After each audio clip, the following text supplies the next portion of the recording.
ஆட்சியம் நடத்தி தமிழகத்தில் புரட்சித் தலைவர் எம்ஜிஆர் அவருடைய வாரிசாக பேரறிஞர் அண்ணா கண்ட கனவை நனவாக்கின்ற வகையில் ஏழை எளிய மக்கள், அடித்தள மக்கள், வாழ்க்கை கொண்டிருக்கும் மக்கள், இளைஞர்கள், பெண்களுக்கு உலகத்துக்கே விளையாடக்கூடிய பல்வேறு திட்டங்களை உருவாக்கிய தாய் புரட்சித் தலைவர் அம்மா அவருடைய வாரிசாக அவருடைய மறைவுக்கு பின்னர் ஒன்றைக்கூடிய அனைத்து இந்திய அண்ணா திராவிட முன்னேற்றக் கழகம் தமிழக மக்களும் தவித்துக் கொண்டிருக்கும் நிலையில் அம்மாவால் அடையாளம் காட்டப்பட்ட, அம்மாவால் எங்களை போன்றவர்களிடம் கட்சி நடத்துவதிலும் ஆட்சி நடத்துவதிலும் சின்னம்மாவை கலந்தாலோசித்து செய்ய உத்தரவிட்ட அந்த சின்னம்மா மீண்டும் பொறுப்பேற்றால்தான் ஒன்றை கோடி தமிழ் கழகத்தவரும் தமிழ்நாட்டுடைய மக்களும் தந்தை பெரியாரும் பேரறிஞர் அண்ணாவும் புரட்சித் தலைவர் எம்ஜிஆர் அவர்களும் புரட்சித் தலைவர் அம்மா அவர்கள் கண்ட கனவை நனவாக்க முடியும் என்பதை நேரத்தில் அம்மா அவர்கள் தலைமை தாங்க வேண்டும்.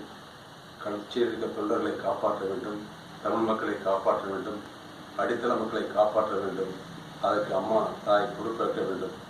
எத்தனையோ விமர்சனம் பேசினாலும் விமர்சனம் பேசுவர்கள் யாரால் ஊக்குவிக்கிறார்கள், அவருடைய யோக்கியதை என்பதை பற்றி தெரியும். வரக்கூடிய காலத்தில் தொடர்ந்து விமர்சனம் செய்தால் அனைத்து இந்திய அண்ணா திராவிட முன்னேற்ற கழக தொண்டர்கள் சும்மா இருக்க மாட்டார்கள் என்பதை மட்டும் நினைத்து தாய் தலைமையேற்க வேண்டும், சின்னம்மா தலைமையேற்க வேண்டும். அப்பொழுதுதான் நல்ல தமிழகம் நவ இந்தியாவை உருவாக்க முடியும்.